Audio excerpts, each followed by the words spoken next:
আসসালামু আলাইকুম রহমতুল্লাহি ওবরকাতুহু। আচ্ছা সুলাইমান, তুমি 5 ওয়াক্ত নামাজ পড়ো তো?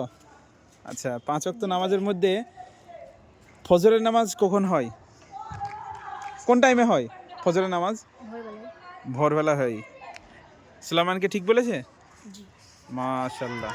আর ওই দেখেন ওরা লজ্জাবতী, ওরা চলে গেল।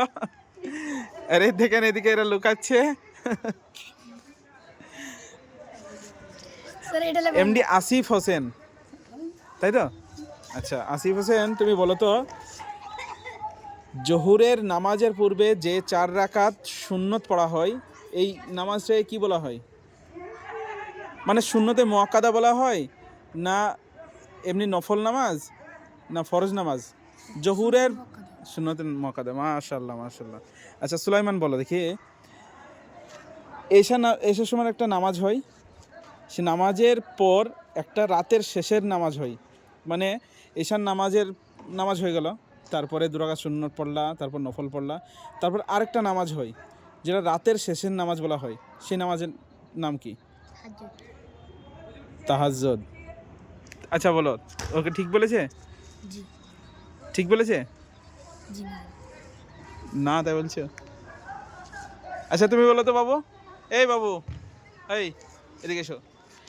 রাতের যে শেষের নামাজ, ওটাকে কি নামাজ বলা হয়? বেতের। বেতের নামাজ। মাশাআল্লাহ মাশাআল্লাহ, এই তো বলে দিয়েছে, বেতের নামাজকে রাতের শেষের নামাজ বলা হয়। ঠিক আছে, এবার থেকে আর ভুল হবে না। আর তাহাজ্জুদ নামাজ হচ্ছে রাত্রে যখন ইচ্ছা তখন তুমি পড়তে পারো। ঠিক আছে, রাত্রি 11টা 11:30টার পর ওয়াক্ত চলে আসবে, তারপর থেকে যখন পড়বে সেটাই তাহাজ্জুদ হিসেবে গণ্য হবে। বা একটা হাদিসে আছে যে মানে হাদিসে এরকম এসেছে যে এশার নামাজের পর যে নামাজটা পড়া হয় সেটাই তাহাজ্জুদ নামাজ। ঠিক আছে, তো রাতের শেষের নামাজ কি? বেতের। ঠিক আছে, মনে থাকবে তো? হ্যাঁ, আরেকটা প্রশ্ন করি, ঠিক আছে?